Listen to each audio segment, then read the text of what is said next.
नमस्कार। पिछले एपिसोड में हमने देखा था कि वशिष्ठ ऋषि ने शिव जी से पूछा था कि ये शिव क्या है, इनकी पावर्स क्या है और ये किस प्रकार से अपने आप को दर्शाते हैं। तो उसका जवाब जो शिव जी ने दिया, हमने देखा कि उन्होंने बताया कि ये किस तरीके से हमको दिखता है, इमोशंस के फॉर्म में या समय के फॉर्म में, या ये तारामंडल ब्रह्मांड वगैरह के तौर पे इस तरीके से दिखता है। और इसकी पावर्स क्या है? इसकी पावर्स, सब कुछ इसी की पावर्स में है। जैसे नॉलेज है, या कोई भी एक्शन है, नॉन एक्शन है, स्टैटिक है, सब कुछ जो है वो। और फिर जिन आयामों में ये काम करती है, वो आयाम है इनके विल है, स्पेस है, टाइम, ऑर्डर और कॉस्मिक अनमैनिफेस्ट नेचर। कुल मिला के हम इसको शॉर्ट फॉर्म में कह सकते हैं कि ये नर्तक भी है, नृत्य भी है, और जिस स्टेज के ऊपर ये दोनों हैं और एक्शन हो रहा है, वो स्टेज भी वही है। हम इसको एक और तरीके से देख सकते हैं, और वो ये है कि जैसे एक आर्टिस्ट होता है, आर्टिस्ट आर्ट बना रहा है, पर वो आर्ट किसी एक कैनवास पे होगी। तो कैनवास, आर्ट और आर्टिस्ट, ये सब कुछ वही कॉन्शियसनेस है। इन सब की प्रतीति, इन सब का अस्तित्व, चाहे माया में हो चाहे असलियत में हो, सब कुछ उसी कॉन्शियसनेस की वजह से है, क्योंकि माया भी वही है। अब हम देखते हैं आगे। फिर उन्होंने कहा, शिव जी ने बताया कि भाई वही लॉर्ड है, वही प्रभु है, भगवान है, सर्वे सर्वा वही है, और उसी की आराधना, पूजा अर्चना जो भी है वो कर रही है। और वही है, यानी वही पावर वही है जो ब्रह्मा और विष्णु के तरीके से भी आ, हमारे सामने प्रकट होती है। अब meditation is the true worship, because the entire universe is hidden in his heart. Meditation ही एक सही वर्शिप है, सही आराधना है, क्योंकि सब कुछ उसी के अंदर समाहित है। और इसीलिए जो continuous unbroken awareness of that, लगातार अवेयरनेस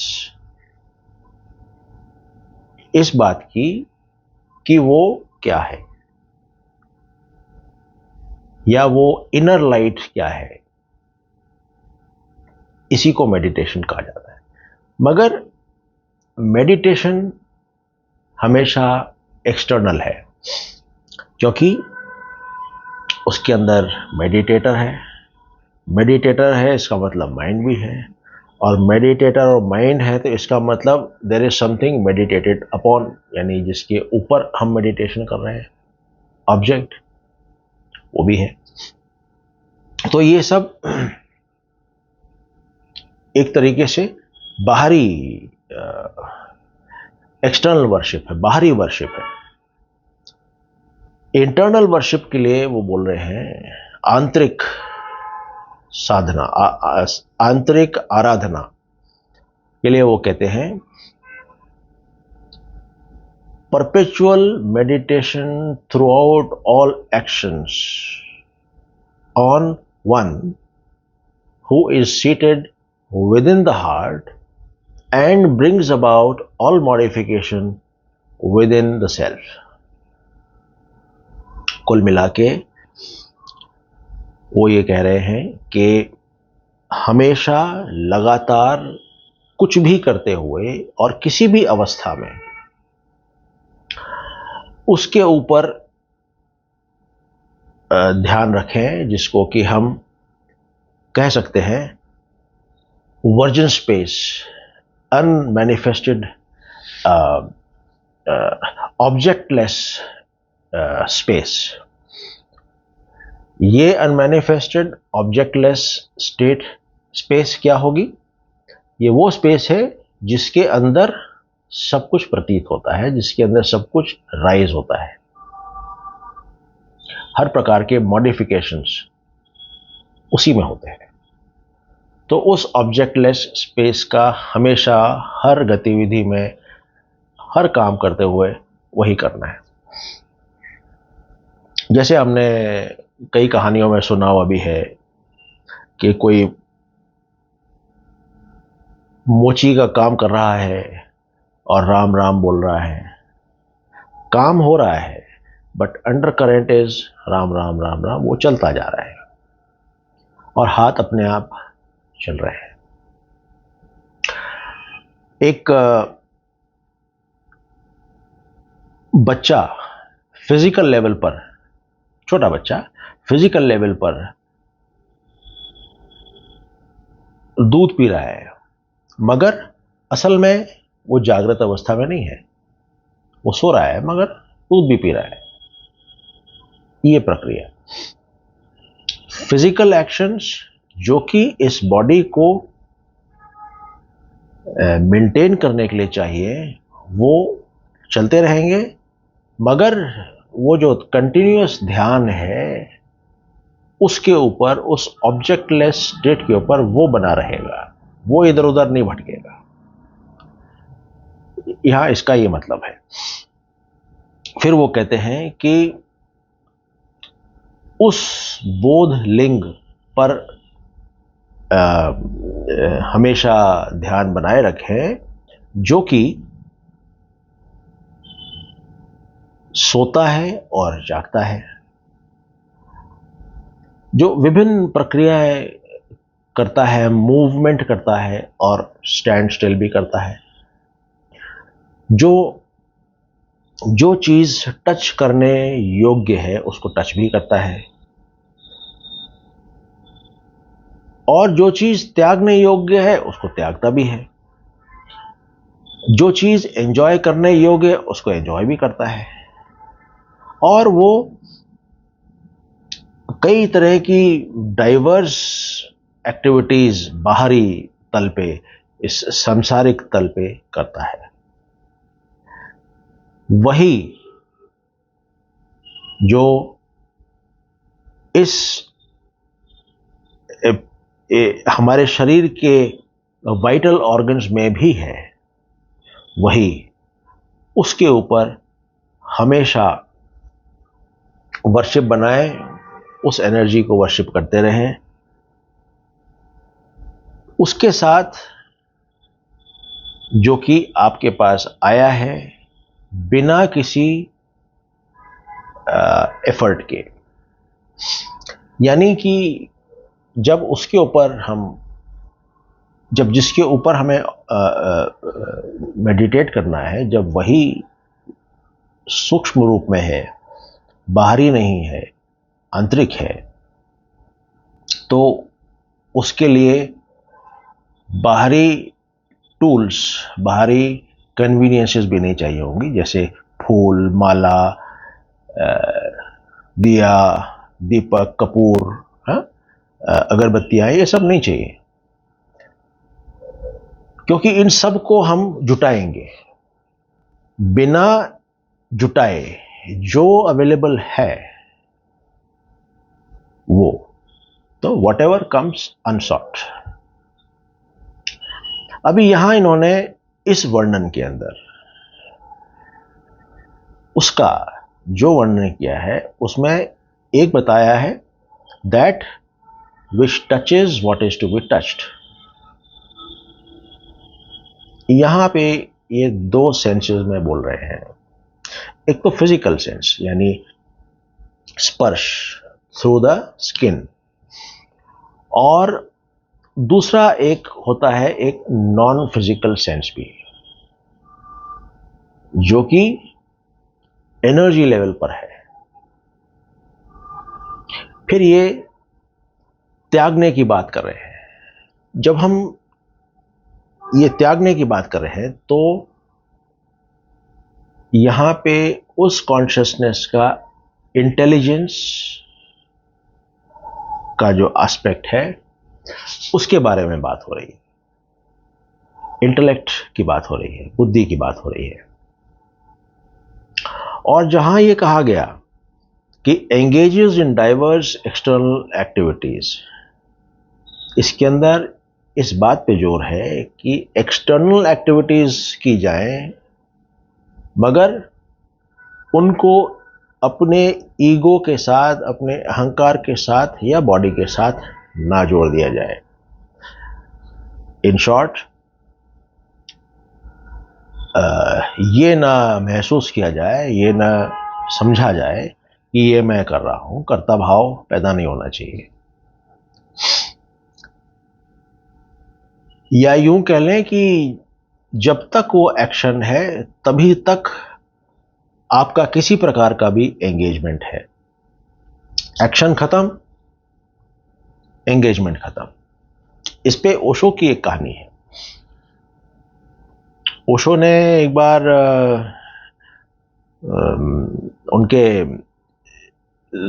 एक गुरु शिष्य दोनों जा रहे थे, रादर दो शिष्य जा रहे थे एक ही गुरु के। तो रास्ते में बहुत तेज रिवर था जो बहुत तेज बह रहा था। वहां एक लेडी शाम के टाइम पे खड़ी हुई थी, कहीं पे वो डांस प्रोग्राम पे जाने के लिए, तो वो बिल्कुल सजी हुई थी। बड़ा वाला सीनियर जो साधु था उसने उसको बोला, ठीक है रिवर बहुत स्पीड में है, आओ मेरे ऊपर बैठो, मैं ले चलता हूं। उसने उसको बैठाया और पार में छोड़ के आगे चल दिए। घंटे भर चलते रहे। चलने के बाद एक जगह वो बैठे, तब जो छोटा शिष्य था उसने अपने सीनियर शिष्य से पूछा कि भाई गुरुजी ने तो कन्या को छूने के लिए मना किया है और तुम तो यहां उसको बैठा करके चल दिए। तो उसने कहा कि मैंने उसको वहां बैठाया और पार करके छोड़ दिया। The lady is of my shoulders now, मगर तुमने उसको अभी तक अपने ऊपर बैठा रखा है। यहां ये उस चीज का मतलब है कि एक्टिविटी तक ही हो, उसके बाद में जो क्रेडिट लेने वाली बात है, वो क्रेडिट, वो जो फल है वो हमारे से एट्रीब्यूट ना हो।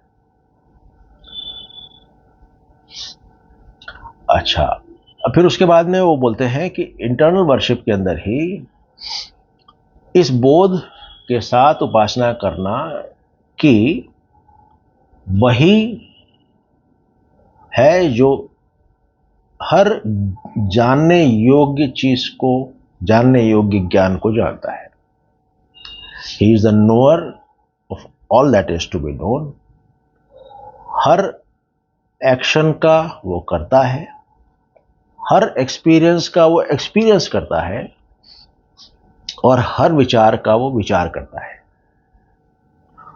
वो बिना किसी पार्ट के है, बिना किसी विभाजन के है, और वो एक होल है, संपूर्ण है। कॉन्शियसनेस के पार्ट कैसे कर सकते हैं? स्पेस के पार्ट्स कैसे हो सकते हैं? स्पेस का पार्ट है ही नहीं।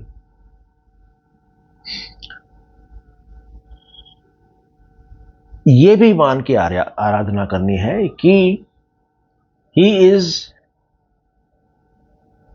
omnipotent, but he appears to be staying in a body. ऐसा प्रतीत होता है कि वो एक बॉडी के अंदर है, मगर वो ओमनीपोटेंट है, हर जगह है। जैसे एक घड़ा, दिखने में ऐसा दिखता है कि उस घड़े के अंदर स्पेस है, मगर वो घड़ा एक स्पेस में है और घड़े के अंदर की और बाहर की स्पेस एक ही है, उसमें कोई फर्क नहीं है। It is the way we look at things. तो ये उसी को बता रहे हैं कि हमें किस तरह से वर्शिप करनी है। फिर वो कहते हैं कि he enjoys and does not enjoy, यानी कि वो आनंद भी लेते हैं और नहीं भी लेते हैं। वो हमारे शरीर के हर लिम्ब, हर अंग के अंदर है इंटेलिजेंस के रूप में। वही है जो माइंड के तौर पे हैं, थिंकिंग करते हैं। वही है जो प्राण और अपान के बीच में है। अभी ये एक यौगिक टर्मिनोलॉजी है। जो लोग प्राणायाम करते हैं और योग करते हैं उनको पता होगा, मेरे को इसका आइडिया नहीं है, मगर कुछ कुछ ये है कि प्राण और अपान के बीच का कोई एक स्टेट है, वो स्टेट है। और कहते हैं कि ये हर चीज में, हर बीइंग में, हर जीव में विद्यमान है, वैसे ही जैसे कि ऑयल सीड के अंदर है। वो कहते हैं विचार करो कि Lord is the intelligence in the body. इस शरीर में इंटेलिजेंस, बुद्धि के रूप में जो है वो बॉडी है, वो वही है। और वो इंटेलिजेंस ये जानती है कि वो संपूर्ण है और असीम है, मगर वो इस वक्त इस बॉडी के अंदर है। ठीक वैसे ही जैसे अगर राजा कहीं जाए, किसी झोपड़ी में जाके बैठ जाए, तो इसका मतलब ये नहीं कि वो राजा नहीं है। वो राजा है, मगर इस वक्त झोपड़ी में बैठा है। और तीसरी चीज इस पे विचार करने के लिए कहा, वो यह है कि जो खो गया, जो गुम हो गया, उसको छोड़ दो और उसको एक्सेप्ट करो और उसको रिसीव करो, जो कि आपको बिना एफर्ट के मिला। जैसे ये जीवन, हमारा कोई एफर्ट नहीं। जैसे ये शरीर, कोई एफर्ट नहीं। जैसे अभी यहां ये पल, कोई एफर्ट नहीं, इसको रिसीव करो। ये स्पेस मिली हुई है, हमारा कोई एफर्ट नहीं। और यदि हम कुछ सीख करने के लिए, कुछ पाने के लिए जाएंगे, तो वो हाथ में आएगा नहीं। क्यों? क्योंकि इस पल और इस जगह, स्पेस के अलावा और कोई पल है नहीं। जो भी पल आएगा वो अभी के रूप में आएगा, और इसी कारण से अभी में रहना अति आवश्यक है। और जब हम अभी में रहेंगे तो ये वो पल है जिसको कि पाने के लिए हमने कुछ एफर्ट नहीं किए, ये अपने आप आया। आज हम इतना ही करते हैं, बाकी अगले एपिसोड में। शुक्रिया।